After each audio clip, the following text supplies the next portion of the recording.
তেল মশলা ছাড়া পাকিস্তানি নামকিন বিফের জন্য আমরা সবাই পাগল। তবে অনেকে অথেন্টিক রেসিপি না জানার কারণে ভয় থাকে আসলে মাংসটা মজা হবে কিনা। তাদের জন্য আজকের আমার এই রেসিপি। একবার শুধু এই রেসিপি ফলো করে পেশোয়ারি বিফটা তৈরি করেই দেখুন, সারা জীবন আপনাদের মুখে স্বাদ লেগে থাকবে। আসসালামু আলাইকুম, ওয়েলকাম টু নোতাসি কিচেন। অনলাইনে পেশোয়ারি বিফের নানা রকম রেসিপি রয়েছে। আজকে আমি পেশোয়ারি বিফের একেবারে অথেন্টিক রেসিপিটা আপনাদের সাথে শেয়ার করব। আর আমার এই রেসিপিটা ফলো করে যারা একবার বানিয়ে খাবেন তারা বলতে বাধ্য হবেন যে এতদিন এই রেসিপিটা কোথায় ছিল। যাই হোক, পেশোয়ারি বিফ সম্পর্কে আরেকটু কথা না বললেই নয়। এই পেশোয়ারি বিফটা একেবারেই তেল মশলা ছাড়াই তৈরি করা হয়ে থাকে, আর এর স্বাদ এতটাই মুখে লেগে থাকে যে আপনাকে দ্বিতীয়বার রান্না করতে রিকোয়েস্ট আসবেই। আর এই পেশোয়ারি বিফটা ইদানিং ফেসবুক ইউটিউব স্ক্রল করতে গেলে এতটাই সামনে এসে পড়ছে যে এটা আমি আর রান্না না করে আর পারলাম না। তাই রান্না যখন করছি তখন আপনাদের সঙ্গে শেয়ার তো করতেই হবে। চলুন তাহলে আর কথা না বাড়িয়ে চলে যাই মূল রেসিপিতে। পেশোয়ারি বিফটা রান্না করার জন্য আমি এখানে হাফ কেজির একটু বেশি গরুর মাংস নিয়েছি, আর আমি মাংসটাকে এভাবে রেগুলার কাট করে নিয়েছি। তবে আপনারা চাইলে কিন্তু এই মাংসটাকে আরও বড় করে কেটে নিতে পারেন। আর পেশোয়ারি বিফ রান্না করার জন্য কিন্তু এইভাবে চর্বি লাগবে, আর এখানে নলি হলে ভালো হয়, কিন্তু যেহেতু আমি আজকে নলিটা অ্যারেঞ্জ করতে পারিনি তাই নলি ছাড়াই করছি। নলি এবং চর্বি নিলে রান্নাটা অনেক বেশি পরিমাণে জুসি আর ফ্লেভারফুল হবে। এখন আমি এই মাংসটা রান্না করার জন্য চুলায় একটা পাত্র বসিয়ে দিয়েছি, আর তাতে দিয়ে দিচ্ছি 2 টেবিল চামচের মতো ঘি। আর এই ঘিটা যখন গরম হবে তখন কিন্তু আমি এর ভিতরে মাংসগুলো দিয়ে দেব। আর এখানে কিন্তু আমি কোনো রকম গরম মশলা ব্যবহার করব না। এই ঘির যে ফ্লেভারটা আছে এই ফ্লেভারটাই কিন্তু মাংসের মধ্যে ঢুকে যাবে, এবং এই ফ্লেভারটাই কিন্তু আপনার সমস্ত ঘরে ছড়িয়ে পড়বে। মাংসটা ঘিয়ের ভিতর দেওয়ার পরে এই ঘিয়ের সঙ্গে কিন্তু এই মাংসটাকে ভেজে নিতে হবে বা কষিয়ে নিতে হবে। আর এই ভাজার সময় দেখবেন এই মাংস থেকে কিন্তু অনেকটাই পানি ছেড়ে দিয়েছে। আর এইভাবে যখন কষাতে থাকবেন তখনই কিন্তু দেখবেন যে মাংস থেকে কিন্তু আর ঘি আর মাংস মিলে একটা অসাধারণ ফ্লেভার পুরো ঘরে ছড়িয়ে পড়েছে। এভাবে ভাজতে ভাজতে যখন মাংসের কালারটা একটু চেঞ্জ হয়ে আসবে তখন বুঝতে পারবেন যে মাংসটা কষানো হয়ে এসেছে। আর এরই মধ্যে কিন্তু দেখেন আমি ভাজতে ভাজতে মাংস থেকে কিন্তু অনেকটাই পানি ছেড়ে দিয়েছে, কারণ মাংসের একটা নিজস্ব পানি থাকে, সেই পানিটা এখন রিলিজ করছে। এভাবে একটু সময় নিয়ে মিনিট 5 মতো যদি মাংসটাকে ভেজে নেন এর মধ্যে দেখতে পাবেন কিন্তু মাংসটা অলরেডি অনেকটাই ভাজা হয়ে গেছে। যে দেখতে পাচ্ছেন মাংসটা ভাজা হয়ে গেছে, এর কালারটাও চেঞ্জ হয়ে গেছে। এখন এই পর্যায়ে আমি দিয়ে দেব এর ভিতরে গোলমরিচের গুঁড়ো, আস্ত গোটা গোলমরিচ। চাইলে কিন্তু এখানে গোলমরিচের গুঁড়িটাও ব্যবহার করতে পারেন, তবে গোটাটা দিলে আমার কাছে মনে হয় বেশি ভালো হয়। আর দিয়ে দিচ্ছি কতগুলা কাঁচামরিচ আস্ত। এখানে আমি 2টো কাঁচামরিচ এভাবে হাত দিয়ে ফেলে দিচ্ছি। এই কাঁচামরিচে কিন্তু ঝাল ছড়াবে না, কিন্তু একটা অসাধারণ ফ্লেভার যোগ করবে, আর গোলমরিচেও একটা অসাধারণ ফ্লেভার নিয়ে আসবে। আর এর ভিতরে এখন দিয়ে দিচ্ছি আস্ত আলু।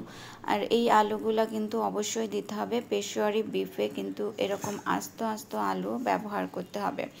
এরপর দিয়ে দিচ্ছি পরিমাণ মতো লবণ। যেহেতু আমি আগে কোনো লবণ ব্যবহার করিনি তাই এই লবণটা বুঝে দিতে হবে, আপনাদের মাংসের পরিমাণ অনুযায়ী লবণটা দিয়ে নেবেন।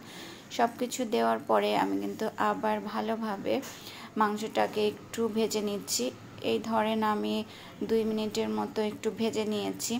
আর এই ভাজার পরে কিন্তু এখানে আমি অ্যাড করে দেব পানি। তবে আমি আবারও বলছি, অথেন্টিক যে রেসিপিতে সেই রেসিপিতে কিন্তু কোনো পানি ব্যবহার করা হয় না, কারণ তারা অনেক বেশি পরিমাণে মাংস রান্না করে, তখন কিন্তু মাংসের এই যে নিজস্ব যে পানিটা রিলিজ হয় সেই পানিতেই কিন্তু আস্তে আস্তে করে মাংসটা সিদ্ধ হয়ে যায় এবং রান্না হয়ে যায়। যেহেতু আমরা অল্প পরিমাণে মাংস নিয়েছি, তাই আমাদেরকে কিন্তু এখানে পানি ব্যবহার করতে হবে। আমি এখানে প্রায় 3 কাপের মতো পানি দিয়ে নিয়েছি, আর উপর থেকে দিয়ে নিলাম হচ্ছে 1 চামচের মতো ঘি।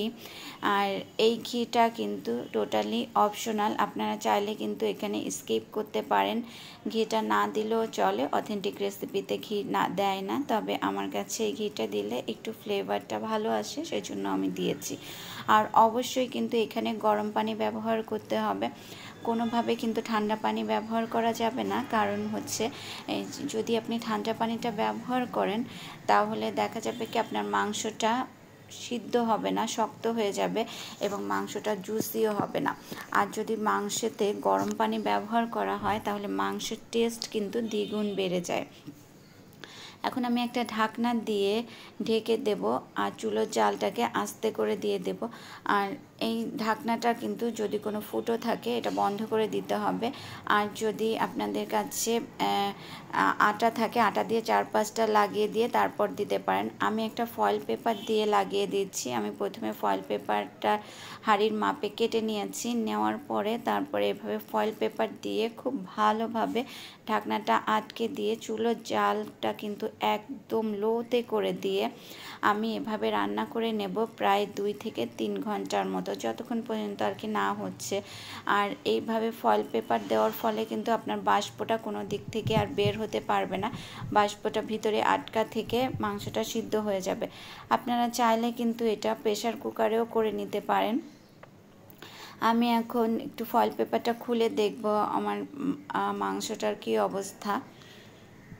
এটা যেহেতু গরম, আমি একটু আস্তে খুলছি, আর এটা কিন্তু সাবধানে খুলবেন, একদম সঙ্গে সঙ্গে ধোঁয়াটা চলে আসবে। আমার মাংসটা কিন্তু পানিটা শুকিয়ে গেছে, সেই জন্য আমি আবার ফয়েল পেপারটা খুলে আবার এখানে আধা কাপের মতো গরম পানি অ্যাড করে ঢাকনাটা আবার ফয়েল পেপার দিয়ে ঢাকনা দিয়ে ঢেকে রেখে রান্না করে নিয়েছি। একেবারে মিডিয়াম একেবারে লো হিটে রান্না করে নিতে হবে। তবে আপনারা যদি প্রেসার কুকারে এটা রান্না করে থাকেন, তাহলে কিন্তু আপনাদের এতটা সময় লাগবে না। সেক্ষেত্রে আপনাদের আধা ঘন্টা থেকে 1 ঘন্টার মধ্যে কিন্তু মাংসটা সিদ্ধ হয়ে যাবে। আমি একটু চেক করে নিচ্ছি আমার পছন্দ মতো সিদ্ধ হয়েছে কিনা। একদম মাংসটা কিন্তু গলে গেছে, দেখতেই পাচ্ছেন খুব সুন্দরভাবে মাংসটা সিদ্ধ হয়ে গেছে। আর আমি যেরকম ঝোল রাখতে চাচ্ছি, ঠিক সেই রকম ঝোল বা গ্রেভিটা আছে। আর এর থেকেও যদি আপনারা বেশি পরিমাণে গ্রেভি রাখতে চান, তাহলে সেই পর্যায়ে গিয়ে আপনারা নামিয়ে নেবেন। আর আমি যে পরে পানি অ্যাড করার পরে আবার ঢেকে দিয়েছিলাম। আপনাদের যদি এর পরেও পানি অ্যাড করার প্রয়োজন পড়ে, তখন কিন্তু আর ফয়েল পেপার দিয়ে ঢাকার প্রয়োজন নেই, তখন এমনি ঢাকনা দিয়ে ঢাকলেই চলবে। কারণ এটা যেটা সিদ্ধ হওয়া, সেটা কিন্তু সিদ্ধ হয়ে গেছে। আর এরপরে যদি কম সিদ্ধ থাকে, তখন ওই ঢাকনাতেই কিন্তু সিদ্ধ হয়ে যাবে, কোনো সমস্যা হবে না। এখন আমি চুলাটা অফ করে দিচ্ছি। ব্যাস তৈরি হয়ে গেল সবার পছন্দের পাকিস্তানি পেশোয়ারি রোস্ট বা নামকিন বিফ বা পেশোয়ারি বিফ, সে যে নামেই বলেন না কেন। আজকে কিন্তু পুরো ঘর একেবারে ঘ্রাণে মোমো করতে বাধ্য হবেই। যখন আপনি এই রান্নাটা করবেন, তখন কিন্তু আপনার চারদিকে একেবারে ঘ্রাণ ছড়িয়ে ছিটিয়ে যাবে, আর সবাই একবার হলেও দেখে যাবে কি রান্না হচ্ছে। এটা স্বাদ সম্পর্কে আমি আপনাদেরকে যতই বলবো কম হয়ে যাবে। আপনাদেরকে অবশ্যই একবার বাসায় এটা ট্রাই করে দেখতে হবে। আর আমার কাছে মনে হয় এই রান্নাটা সব থেকে বেশি মজা হয় কুরবানির মাংস দিয়ে। কুরবানির মাংস যখন তাজা তাজা মাংসটা নিয়ে আসে, সেই মাংস দিয়ে যদি এই রান্নাটা করা হয়, সেই রান্নাটা অনেকটা জুসি হয় এবং অনেক মজা হয়। তাই এইবার ঈদে অবশ্যই এই রেসিপিটা একবার হলেও ট্রাই করবেন। আমি আশা করছি আপনারা নিরাশ হবেন না। আপনাদের কাছে আমি এই রেসিপিটা সহজভাবে একেবারে অথেন্টিক রেসিপিতে উপস্থাপন করার চেষ্টা করেছি। আপনাদের কাছে আশা করি ভালো লেগেছে। আর এই রান্নার সব থেকে টেস্টি পার্ট হচ্ছে এই মাংসের গ্রেভিটা। এই গ্রেভিটা খেতে আমার কাছে অসম্ভব মজা লাগে। তাই আপনারা একটু বেশি করে গ্রেভিটা রাখার চেষ্টা করবেন। আমার গ্রেভিটা কিন্তু একটু কম হয়ে গিয়েছিল, লাস্টে গিয়ে আমাদের মাংস রয়ে গিয়েছিল, কিন্তু গ্রেভিটা শেষ হয়ে গিয়েছিল। অথেন্টিক রেসিপিতে কিন্তু কোনো মশলা ব্যবহার করা হয় না, তবে অনেককে দেখেছি এই রান্নার ভেতরে বিভিন্ন রকম মশলা ব্যবহার করেন, যেমন পেঁয়াজ, টমেটো, তারপর হচ্ছে রসুন, এই সব কিছু দিয়ে রান্না করে থাকেন। সেটার টেস্ট যে খারাপ হবে আমি বলছি না, তবে সেটা হয়ে যাবে অন্য টেস্টের অন্য রেসিপি। আর অথেন্টিক রেসিপিতে কিন্তু একেবারেই কোনো রকম মশলা ব্যবহার করা হয় না, এখানে কিন্তু মরিচটাও ব্যবহার করা হয় না। তবে ওই যে আমরা বাঙালি বলে কথা, একটু ঝাল মশলা পছন্দ করি, সেই জন্যই কিন্তু আমি কাঁচা মরিচ এবং গোলমরিচটা ব্যবহার করেছি। এছাড়া এখানে কোনো রকম হলুদ, মরিচের গুঁড়া বা ধনের গুঁড়া বা গরম মশলা কোনো কিছুই কিন্তু আর যাবে না। আর এখানে কম মশলা ব্যবহার করার একটাই কারণ, সেটা হচ্ছে মাংসের যে অথেন্টিক একটা ফ্লেভার আছে, সেই ফ্লেভারটা যেন বজায় থাকে, সেই জন্য এখানে কোনো রকমভাবে কোনো মশলাই ব্যবহার করা হয় না।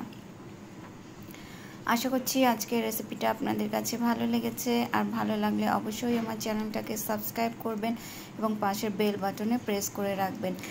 ফ্রেন্ডস অ্যান্ড ফ্যামিলির সঙ্গে শেয়ার করবেন, আর কমেন্টস করতে কিন্তু ভুলবেন না, কারণ আপনাদের একটা কমেন্টস কিন্তু আমাকে পরবর্তী ভিডিও আপলোড করার জন্য ইন্সপায়ার করে। আর সবাই ভালো থাকবেন, সুস্থ থাকবেন এবং আমার জন্য দোয়া করবেন। আজ এই পর্যন্তই। আল্লাহ হাফেজ।